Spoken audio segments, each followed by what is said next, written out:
অব্যাহত আছে তাপপ্রবাহ, প্রচণ্ড গরমে হাঁসফাঁস সারা দেশের জনজীবন। চুয়াডাঙ্গার তাপমাত্রা সবচেয়ে বেশি, বাতাসে ভ্যাপসা গরম, জারি আছে হিট অ্যালার্ট। এতে জনজীবনে নেমে এসেছে স্থবিরতা। সিলন ফ্যামিলি ব্লেন্ডের কড়ালিকার আর সতেজ সাদের পারফেক্ট ব্লেন্ডে স্বপ্নেরা মিলুক টানা। খেটে খাওয়া মানুষের কষ্ট বেড়েই চলেছে। এর মাঝে ছুটি শেষে আজ থেকে খুলছে স্কুল।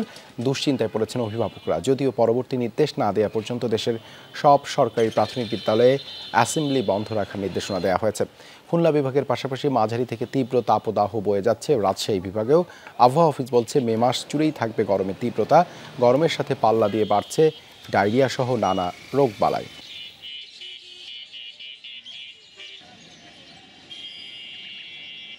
এই গরমে বাবু বেড়াতেই পাচ্ছি না, তবে রাস্তাঘাট খুব মানে আগুনের মতন হয়ে যাচ্ছে। ঠিক আছে, লোকজন তো শহরে নেই। এত পরিমাণ তাপমাত্রা পড়ছে, গেঞ্জি লুঙ্গি একদম ভিজিয়ে স্যান হয়ে যাচ্ছে একদম গা। এত গরমে এত তাপমাত্রায় কাজ করা অসম্ভব। গা পা হাফ জ্বলিয়ে যাচ্ছে, হাত মুখ জ্বলিয়ে যাচ্ছে। অতিরিক্ত তাপমাত্রার কারণে স্কুল কিছুদিন পরে খোলা উচিত।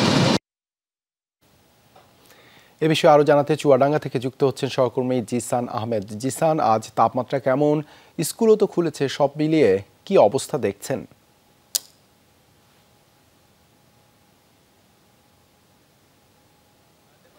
তাপমাত্রা আজ 12টার সময় রেকর্ড করা হচ্ছে 40.4 ডিগ্রি সেলসিয়াস। দিনের সর্বোচ্চ তাপমাত্রা রেকর্ড করা হয় দুপুর 3টার সময়, অর্থাৎ বলাই যায় যে দুপুর 3টার সময় কিন্তু সেই তাপমাত্রার পারদ আরও কিছুটা বাড়বে।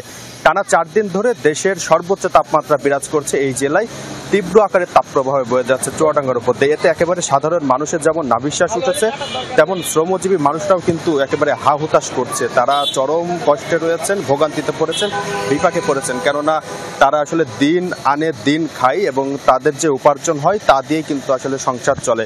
সেই উপার্জনের উপরেও কিন্তু ভাটা পড়েছে তাদের। কাজ না পেয়ে এই গরমে অনেকেই কর্মহীন হয়ে আছেন, অনেকেই কিন্তু আসলে কাজের সন্ধানে বাইরে বের হয়ে আবার বাড়িতেও ফিরে গেছেন।